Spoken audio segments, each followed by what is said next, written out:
अस्सलाम वालेकुम जी। इस वक्त मैं ग्रीन लाइन के रूट पर मौजूद हूँ, जो कि नाज़िमाबाद का ये रूट है। और इस रूट के ऊपर अगर मैं बात करूँ, देखिए मुजाहिद कॉलोनी के हवाले से बड़ी बात होती है। मुजाहिद कॉलोनी पे बहुत सारे ऐसे घर हैं जो इंक्रोचमेंट की जद में, इंतज़ामिया का ये कहना है, जबकि वहाँ के रहने वालों का ये कहना है कि जी हमने तो जो घर लिए हैं वो एक कानूनी हैसियत के पूरे तकाज़े पूरे करने के बाद हमने जो है वो ये घर लिए हैं और लीज़ घर हैं। देखिए बहुत सारे लोग आपको मुजाहिद कॉलोनी के मुतालिक बताते भी हैं। आज मैंने आपको बताना है कि आखिर ये मुजाहिद कॉलोनी है क्या। देखिए मुजाहिद कॉलोनी का जो रूट है वो ज़ियाउद्दीन हॉस्पिटल से शुरू होता है और ये वहदत कॉलोनी से होता हुआ, फाटक से होता हुआ सीधा ये जाता है मेन यहाँ तक पहुँचता है। ये जो आप देख रहे हैं, देखें ये जो दो इमारतें आप देख रहे हैं, ज़रा सामने मैं आपको दिखाऊं, वो सामने होटल नज़र आ रहा है और इसके बराबर में एक इमारत नज़र आ रही है, इसके बराबर में ये एक और इमारत नज़र आ रही है और ये एक और आपको ये इमारत देखने को नज़र आ रही है। ये टोटल ओवरऑल एक बड़ा रूट है।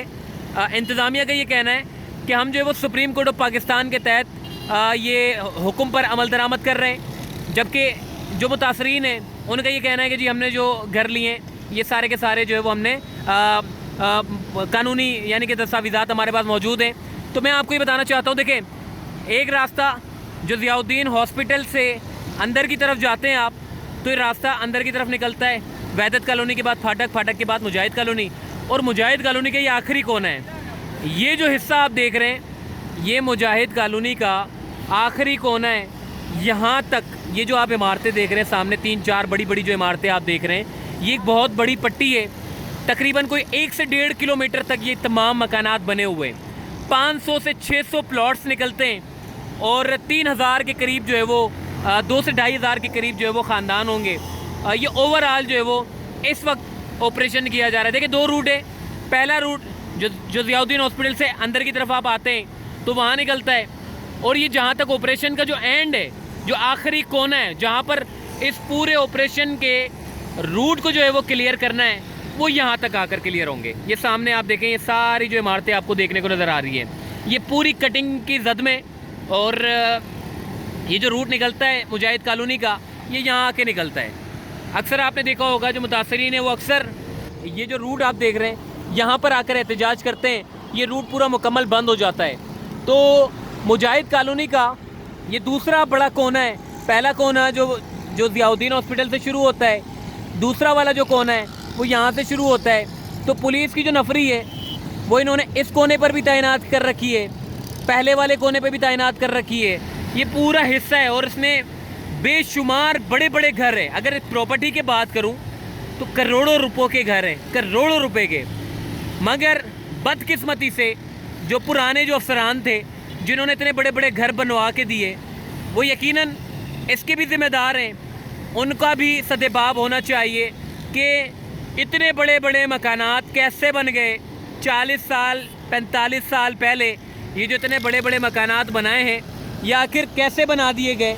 अगर एक इमारत की ईंट भी अगर आप रख दें रोड पे तो 36 इदारों के अफसरान पहुंच जाते, मगर 40 साल पहले इतनी बड़ी आबादी आबाद कर दी गई। यकीनन जो रहने वाले लोग हैं उनका जो नुकसान है उसका ज़ाला भी होना चाहिए। अगर तो ये जगह रोड है अगर क्लियर कर रहे हैं तो फिर जो मुतासरीन है उनका ज़ाला होना चाहिए। और दूसरा जो अफसरान हैं, जो माजी के अफसरान हैं, उनको भी जो है वो देखना चाहिए। अब ऑपरेशन का सिलसिला जो है वो जारी है और ये है मुजाहिद कॉलोनी का आखिरी कोना, और ये मेन सामने रूट है जो ग्रीन लाइन का है। बाकी सामने अगर आगे की तरफ आप जाते हैं तो AO क्लिनिक और इम्तियाज़ मेगा सेंटर आपको देखने को नज़र आता है। बाकी अगर इस तरफ आप आगे जाते हैं तो बोर्ड ऑफिस का कोना देखने को नज़र आता है। तो ये सूरत हाल है जनाब इस वक्त पूरे मुजाहिद कॉलोनी की, और इंतज़ामिया जो है वो ऑपरेशन कर रही है और मुतासरीन जो है वो मजबूर हैं कि आखिर इनके साथ जो 40-50 साल पहले अगर हुआ है तो ये आखिर कैसे हो गया। मुस्तकबिल में इस तरह की सिचुएशन ना हो, इसीलिए इदारे भी ऑपरेशन कर रहे हैं। बाकी जो भी सरमाया आप अपना लगाएं, खुदारा कराची को जो मास्टर प्लान है उसके तहत लगाएं, और सिंध हुकूमत को चाहिए कि एक ऐसा कंप्यूटराइज सिस्टम करे कि अगर कोई अपना सरमाया लगा रहा है तो एटलीस्ट उसको पता होना चाहिए कि जी ये जगह जो है वो ये मुतनाज़ा है, जहाँ पर 10 साल बाद ऑपरेशन किया जा सकता है। तो इस तरह का एक अगर सिस्टम बन जाए तो लोगों का जो सरमाया है वो भी महफूज हो सकता है, और इंतज़ामिया जो है वो जो जगह हैं, जो शहर कराची की जो जगह हैं, चाहे वो रोड हो चाहे वो सर्विस रोड हो, वो कब्ज़ा होने से बच सके। तो ये जो ऑपरेशन हो रहे हैं इसके साथ साथ अगर ये कंप्यूटराइज निज़ाम की तरफ चले जाएं तो मेरा ये ख्याल है कि जितने भी ये जो आपके जो लोग हैं, जो लोगों को फ्रॉड करते हैं, लोगों का सरमाया डुबा देते हैं, ये कम हो सकता है अगर इंतज़ामिया चाहे तो। इंतज़ामिया को चाहिए इसके ऊपर भी काम करे ताकि लोगों की जो माल है वो महफूज बनाया जा सके और रियल इस्टेट का जो शोबा है उसको तरक्की दी जा सके।